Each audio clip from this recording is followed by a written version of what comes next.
Hey guys, today I wanted to introduce you to an indie game currently in alpha called Cube World. Now Cube World is available for purchase at the price of €15, so I'll make sure to put a link in the description if you're interested in buying it. So let's first take a look at the design philosophy for Cube World and the whole idea behind it.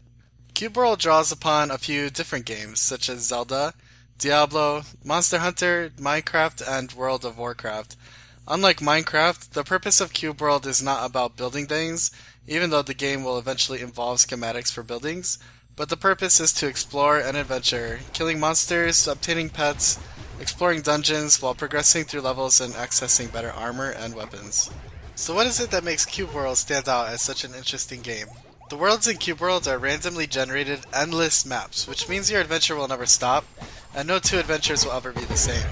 This means there's no end to content, a problem which a lot of current MMOs struggle with. On top of Cube World boasting endless, randomly generated worlds with unlimited content, each world has many different landscapes that you can access as you level. Landscapes currently in Cube World include greenlands, snowlands, deserts, jungles, lava lands, and oceans. There are also more landscapes currently planned. As you play Cube World, you will gain access to skills that will help you explore. Now these skills include climbing, swimming, diving, hang gliding, and sailing. You can climb up huge rock faces to find rare bosses, hang glide off of a mountain for faster travel and a great view, and use sailing to discover islands. Another great part of a player's adventure in Cube World will be stumbling upon dungeons and overworld dungeons. Now dungeons consist of castles, catacombs, temples, pyramids, and more. Dungeons are seamlessly integrated into a world and are full of rare loot. The enemies in dungeons are typically stronger, and each dungeon has a boss. Another type of dungeon in Cube World is an overworld dungeon. Overworld dungeons aren't as linear as regular dungeons, meaning to say there's more exploration, possibly multiple buildings in an area, and each overworld dungeon will have a boss somewhere in the middle. Currently there are 4 classes within Cube World: Warriors, Mages, Rangers, and Rogues. Now there are also class specializations in the game. It is lacking quite a bit now, but it is in alpha and they do have plans on expanding the system. So each class at the moment has 2 specializations to go into. Warriors have Berserker and Guardian, Rangers have Sniper and Scout, Mages have Fire and Water, and a Rogue has Assassin and Ninja. Each class will have their own skill tree, which not only consists of class abilities and choosing your specialization, but it is also adventure skills such as climbing, pet riding, swimming, and hang gliding, and by increasing any of those, you increase their effectiveness. At first glance, combat in Cube World looks extremely basic and it's not very flashy, but combat in Cube World is purely skill and action based. Skills in Cube World require manual aiming, meaning to say there is no target locking, so you hit what you're aiming for. Now Cube World does have dodging, which costs stamina and is necessary to beat many world bosses. There are currently 8 playable races in Cube World.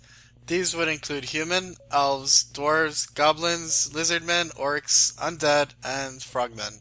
There are plans currently to expand on the amount of races in the game. One of the biggest features in Cube World is the way the pet system works. Now every class can obtain pets to help them in their adventure. To tame a pet, you have to obtain a specific type of food item that the animal likes. There are many types of pets as well, ranging from melee DPS pets, to tank pets, to healing pets, to rideable pets. I have a feeling that this will be one of the biggest successes of Cube World. This is where the game takes a lot from Monster Hunter. As you are running around adventuring in your world, there are many boss monsters, which of course take much more skill to kill, and the rewards reflect that by dropping rare weapons and armor and giving out a lot of experience.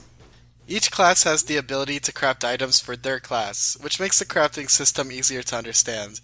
The types of crafting available are weapon crafting, armor crafting, jewel crafting, cooking, and alchemy.